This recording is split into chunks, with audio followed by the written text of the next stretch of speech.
मुनिचर्या स्वाश्रित है और स्वाभिमानी है। वह किसी से ज्यादा कुछ अपेक्षाएं नहीं रखते, आवश्यकता पड़ने पर भी याचना का भाव नहीं रखते और आवश्यकता की पूर्ति न होने पर दयनीय भावों में नहीं आते। इसका मतलब यह है मुनिचर्या स्वाश्रित है और स्वाभिमानी है। स्वाभिमान का मतलब अहंकार नहीं है। अहंकार की भावनाएं अलग होती हैं, लेकिन स्वाभिमान अलग होता है। अभिमान ना करने की बात तो कही गई है, लेकिन स्वाभिमान नहीं खोने की बात भी कही जाती है। ऐसे मुनिजन अपनी जब चर्या करते हैं तो अपना कर्तव्य, अपना धर्म समझते हुए श्रावक उनके बड़े सहयोगी बनते हैं। अभी बिहार का क्रम चल रहा है। इतना बड़ा विशाल आर्य का संघ विहार कर रहा है, मुनि संघ विहार कर रहा है। दोनों संघों के आहार विहार में सहयोगी जनों की चर्चा क्या बताएं। सम्मेद शिखर जी के बाद में ये पंच तीर्थों की जो वंदना चल रही है,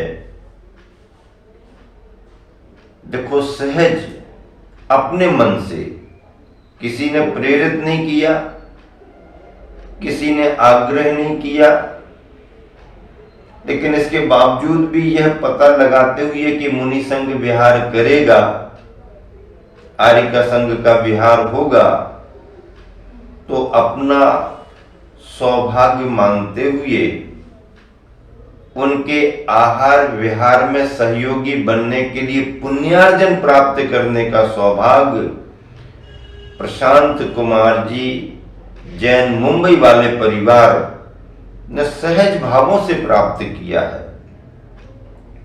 कितनी बड़ी बात है। उन्होंने निवेदन भी किया कि गुरुवर,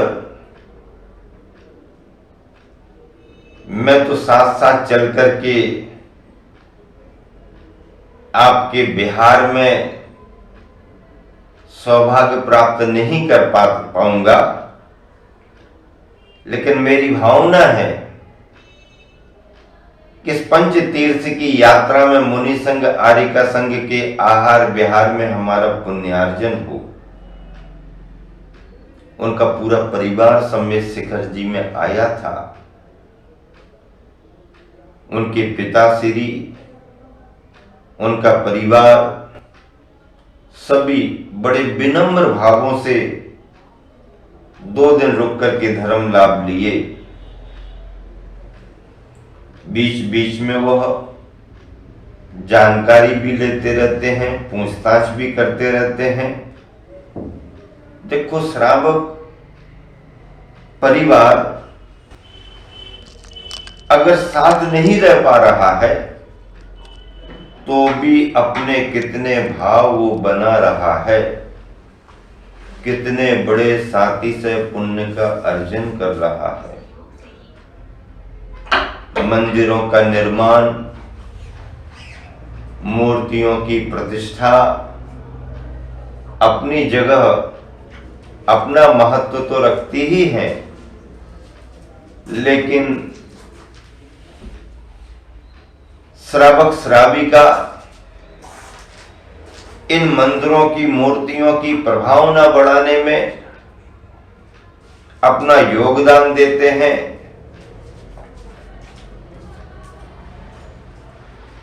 तो बहुत ही बड़ी बात है।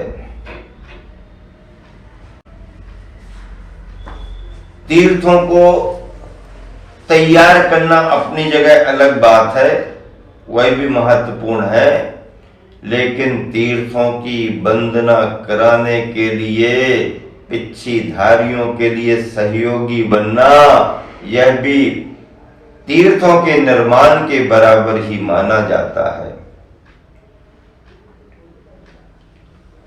राजगृही धर्म नगरी में हम लोगों का प्रवास चल रहा है। यहां पर कल आप सभी को बताया गया था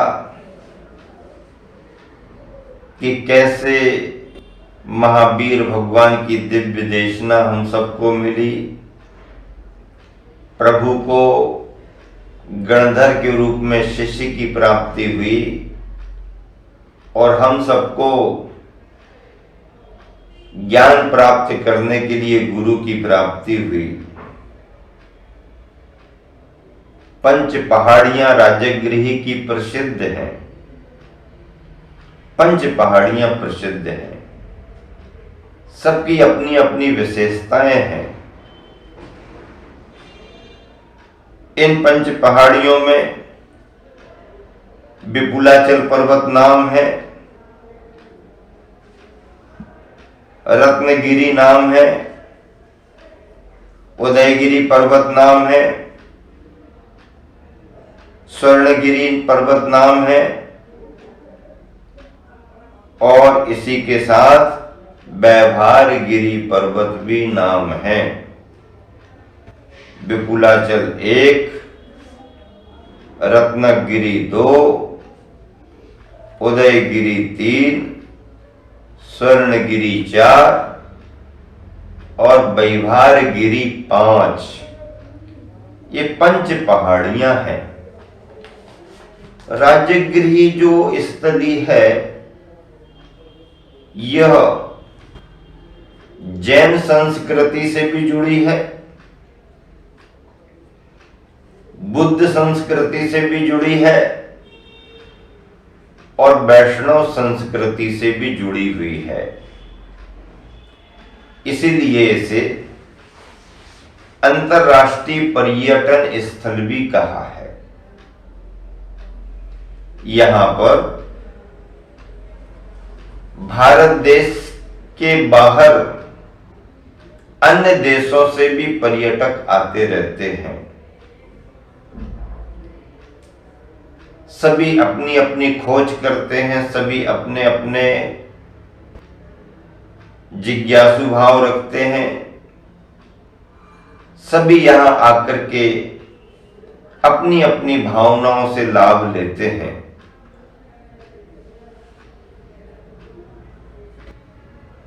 जैन संस्कृति के नाते इस क्षेत्र पर सैकड़ों वर्षों से निर्ग्रंथ मुनि आचार्य आते रहे, वंदना करते रहे। सन 2026 में हम सभी का यहां आगमन हुआ। वंदना करने के लिए भी गए। आज 2 जनवरी की प्रातः बेला में पंच पहाड़ियों में से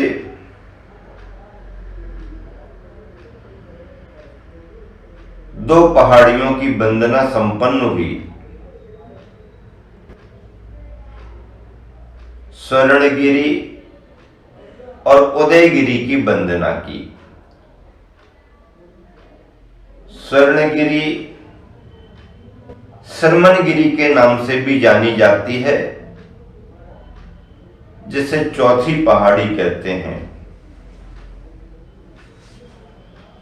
और उदयगिरी तीसरी पहाड़ी के रूप में प्रसिद्ध है। धर्मशाला परिसर से मुख्य मार्ग पर जाकर के राजपथ से आगे बढ़ते हैं। 5-6 किलोमीटर चल करके चौथी पहाड़ी के लिए, स्वर्णगिरी के लिए लगभग 1100 मीटर अंदर जाना पड़ता है। रास्ता कच्चा है, पैदल भी जाते हैं, गाड़ी वाहन भी, छोटा वाला 4 व्हीलर जा सकता है, तांगे भी जाते हैं, डोलियां भी जाती हैं। ऐसे इस स्वर्णगिरी में पर्वत पर चढ़ने के लिए सीढ़ियां हैं और सीढ़ियों की संख्या 1064 बतलाई गई है।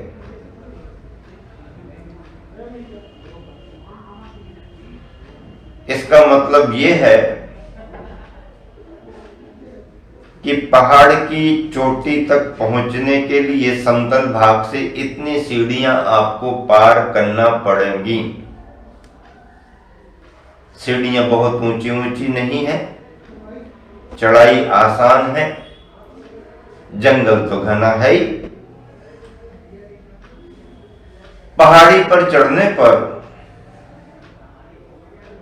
एक छोटा सा मंदिर जिसमें सफेद पाषाण की दिगंबर प्रतिमा विराजमान है, मंदिर की वंदना की, बड़े भक्ति भावों से दर्शन किया और वहां से निकल करके मुख्य मंदिर में प्रवेश किया, जहां पर पद्मासन शांति कुंतु अरयनाथ की 3 भव्य प्रतिमाएं विराजमान हैं।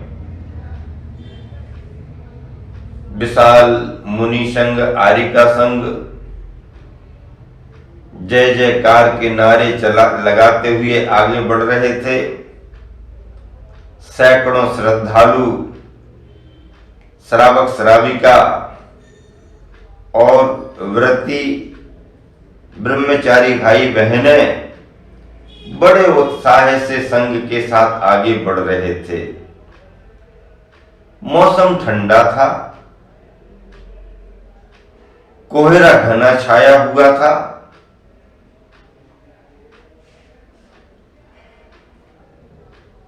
लेकिन मुख्य मार्ग पार करके जैसे ही सीढ़ियों पर चढ़ना प्रारंभ किया,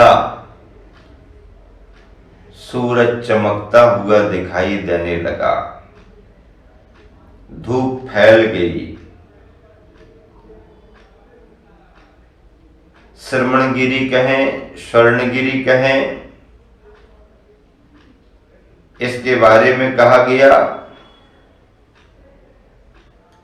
करोड़ों मुनियों की निर्वाण स्थली यह रही है।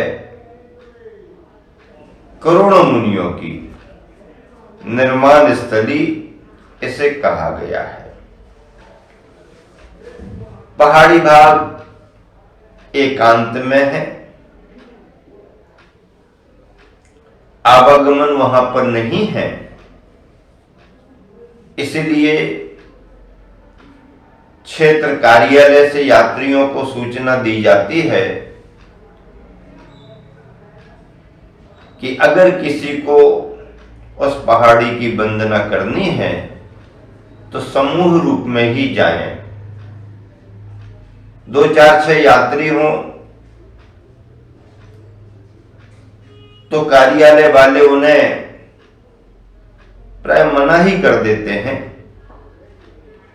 और अगर समूह होता है तो पुलिस को सूचना देकर के सुरक्षा कर्मियों को साथ भेज करके पहाड़ की वंदना करा देते हैं। ऐसे बहुत बड़ी रिस्क नहीं है। हो सकता है 10-25 साल पहले ऐसी कोई रिस्क रही हो जिसके कारण वहां का आवागमन अवरुद्ध हुआ हो, कुछ लूटपाट की घटनाएं घट गई हों, इसलिए चौथी पहाड़ी को बंद रखा जाता हो, बंद रखे जाने का मतलब वहां पूजा पाठ या अभिषेक नहीं होता, ऐसा नहीं। अभिषेक तो प्रत्येक पहाड़ी पर होता है, प्रत्येक पहाड़ी पर अर्घ्य चढ़ता है भगवान के लिए। नियमित रूप से पुजारी जाता है और मंदिर को खोलता है, अभिषेक प्रक्षाल करके अर्घ्य चढ़ाता है, ये क्रम तो है। लेकिन यात्रियों के आवागमन में चौथी टोक पर थोड़ी सी सावधानी बरती जाती है, इसीलिए अलग अलग समय में अलग अलग यात्रियों को स्वतंत्र रूप से जाने की व्यवस्था नहीं दी जाती है। और ठीक बात भी है, आपका समूह हो, ग्रुप हो, आप जाएं, क्योंकि ये पहाड़ी थोड़ा सा जंगली भाग में एकांत स्थान को लेकर के है, इसलिए ये सावधानी रखी जाती है। और देखिए, पुण्यार्जक परिवार तो दूर रह करके भी अपनी भावनाओं से अपना द्रव्य लगा करके पुण्यार्जन कर रहा है, लेकिन इतने गृहस्थ श्रावक श्राविका और इतने व्रती भाई बहन ऐसी सर्दी में परिश्रम करते हुए सेवा भाव से आहार दान की वृत्ति में संलग्न होकर के कितना बड़ा पुण्यार्जन कर रहे हैं। बहुत बड़े सौभाग्य की बात है, बहुत भवांतर के साथी से पुण्य की बात है। ऐसी ये राजगृही नगरी, और इस नगरी में ऐसी पहाड़ियों की वंदना करना, फिर निकल करके हम सभी उदयगिरी की ओर गए। तहलटी भाग में जिनालय है, तहलटी भाग में जिनालय बना हुआ है, और ये कहा जाता है कि इस पहाड़ी पर तीर्थंकरों के समोसरण भी आए थे। दिगंबर जैन मंदिर है, और समतल भाग से ऊपर पहाड़ी पर पहुंचने में कितनी सीढ़ियां मिलती हैं, कितनी सीढ़ियां मिलती हैं, तो बताया गया 700 कितनी 782 सीढ़ियां मिलती हैं। ऐसी ये उदयगिरी की दूसरी पहाड़ी है।